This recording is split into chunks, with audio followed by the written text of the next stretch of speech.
కంచిలో కామాక్షి అమ్మవారి చుట్టూ 8 కాళీ స్వరూపాలు ఉండేవి. 8 కాళీ స్వరూపాలు ప్రతిరోజు దేవాలయాన్ని విడిచిపెట్టి బయటికి వెళ్ళి జనాన్ని పడగొట్టేవి.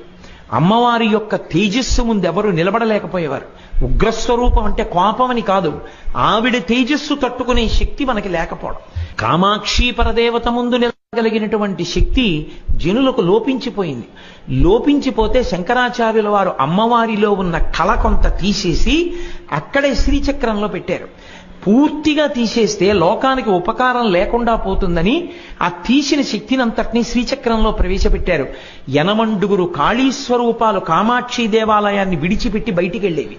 బయటికి వెళ్ళి భయంకరమైన కృత్యాలు చేస్తుండేవి. ఆ 8 కాళీ స్వరూపాల్ని వెనక్కి పిలిచి శ్రీచక్రంలోకి లయం చేసేశారు.